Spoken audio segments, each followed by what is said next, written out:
देश की जो सरकार चला रहे भड़वे हैं, 100 में से 90 उनमें से रणवे हैं।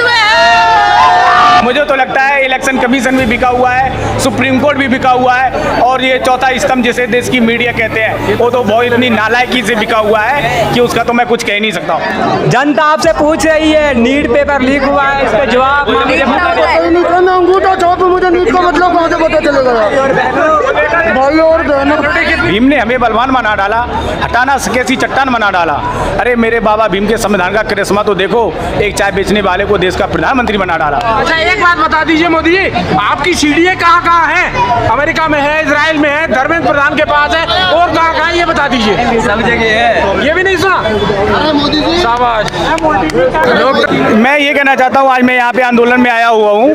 20 तारीख को जो सरकार का रवैया था इस आंदोलन की प्रति बहुत ही निंदनीय और बहुत ही दुखद था। जो यहाँ पे स्टूडेंट जो नेते बैठे हुए थे, सरकार ने उन पे जिस तरीके से लाठीचार्ज किया है, लोगों के सिर फूटे हुए हैं, पैर टूटे हुए हैं, हाथ टूटे हुए हैं, जिस तरीके से सरकार ने किया, उनने उस समय जब अंग्रेज थे, जब उन्होंने जलियांवाला कांड किया था, जहाँ पे हमारे नेते लोगों के ऊपर गोलियां चलाई थी और काफ़ी लोग वहाँ मारे गए थे।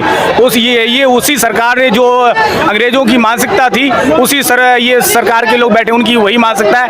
आज उन्होंने 20 जुलाई को जो दिल्ली में जो किया है जंतर मंतर पे हमारे नेते लोग स्टूडेंटों के ऊपर उन्होंने लाठी जिस तरीके से चलाई है, ये दोहराया उन्होंने जलियांवाला कांड। ये लेकिन मैं सरकार की निंदा करता हूँ और मैं सरकार से यही मांग करना चाहता हूँ धर्मेंद्र प्रधान का इस्तीफा दे। लेकिन मैं ये भी जानता हूँ कि ये इस्तीफा क्यों नहीं दे रहे हैं, सरकार क्यों नहीं इस्तीफा दे रही है उनका, क्योंकि ये जो जितने भी ये पेपर लीक्स हुए हैं इसमें ये बीजेपी के लोग ही इसमें शामिल हैं। सरकार का इसीलिए सरकार ये इस्तीफा नहीं दे रही है, जबकि इतना अगर इसमें अगर निष्पक्षता से सीबीआई जांच हो, लेकिन मैं तो वो भी नहीं मानता, क्योंकि इस सरकार में लोकतंत्र की 4 स्तंभ होते हैं। मुझे तो लगता है इलेक्शन कमीशन भी बिका हुआ है, सुप्रीम कोर्ट भी बिका हुआ है, और ये चौथा स्तंभ जिसे देश की मीडिया कहते हैं वो तो बहुत इतनी नालायकी से बिका हुआ है कि उसका तो मैं कुछ कह नहीं सकता हूँ।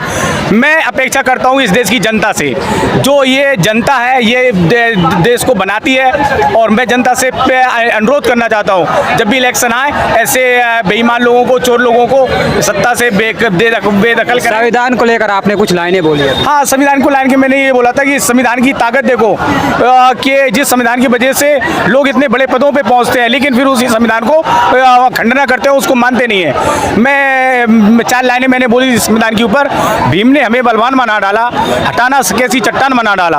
अरे मेरे बाबा भीम के संविधान का करिश्मा तो देखो, एक चाय बेचने वाले को देश का प्रधानमंत्री बना डाला। लेकिन ये सरकार में बैठे ये मोदी संविधान की वजह से प्रधानमंत्री तो बना बैठा है, लेकिन ये निकम्मे लोग लेकिन संविधान को नहीं मानते हैं।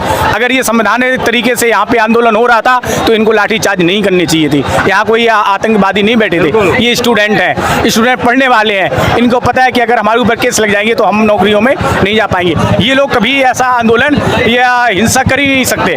ये बहुत ही अच्छे तरीके से संवैधानिक तरीके से ये आंदोलन कर रहे थे, लेकिन सरकार ने जो किया है बहुत ही निंदनीय और बहुत ही दुखद है। आप क्या कहना चाह रहे हैं? मैं ये कहना चाहता हूँ मेरे भाई कि देखिए, एक तो चंद्रशेखर साहब ने दिल जीत लिया, 3 बजे आके बैठ गए थे वो। मैं बड़ा प्रभावित हुआ, घर में बैठे मेरी आंखों से आंसू निकल गए। बंदा 3 बजे आके बैठ रहा है कि कभी हो सकता है सवेरे ना आने दे। कहीं भी वो 50 किलोमीटर के एरिया में आएंगे, मैं जाऊँगा और मैं उनको हाथ चूम के बोलूँगा जय भीम। आ जाते हैं धर्मेंद्र प्रधान, मोदी पे आते हैं। जिन लोगों के पास में बच्चे नहीं हैं, क्या वो बच्चों का दर्द समझ सकते हैं दोस्त? और जिन लोगों के पास डिग्री नहीं है, क्या वो डिग्रियों की वैल्यू समझ सकता है? चौथी फेल। एक बात और आ जाती है, बहुत मुश्किल है, अगर मैं मोदी की जगह होता धर्मेंद्र प्रधान को एक डिपार्टमेंट से दूसरे डिपार्टमेंट शिफ्ट कर देता। क्या वजह है? क्या धर्मेंद्र प्रधान के पास भी कोई सीडी है अमेरिका इजराइल की तरह? क्या है? कुछ तो राजदारी है। ये जो पेपर लीक हो रहे हैं, ये तो मजाक है क्या? ये एवं नहीं हो रहे हैं मेरे भाई लीक, ये करवाए जा रहे हैं। बहुत बड़ा रैकेट है, बहुत बड़ा हजारों करोड़ रुपए का स्कैंडल है। जांच कौन करेगा? इन्हीं की सीबीआई। इन्होंने तो 4 स्तंभ छोड़िए, 40 स्तंभ खत्म कर दिए, तो होगा कैसे? रीनीट हुआ कैसे सक्सेसफुल हो गया? क्योंकि लोग सड़कों पर थे, वरना वो भी लीक होता। रीनीट पे कहना चाहूँगा, इतना टफ पेपर बना दिया, इतना टफ पेपर बना दिया, क्वेश्चन नहीं ले मेरे से। जो 2026 में exam we can be understand sir, भारी बनाए हल्का बनाए दैट डजंट मैटर, वो उनका अधिकार है। लेकिन उसमें भी तो एक कहानी आई है, एक बच्ची के 609 नंबर उसने कैलकुलेट किए, बाद में उसने ऑब्जेक्शन किया तो 540 नंबर दिए, अगले दिन सवेरे 106 नंबर दे दिए उसको।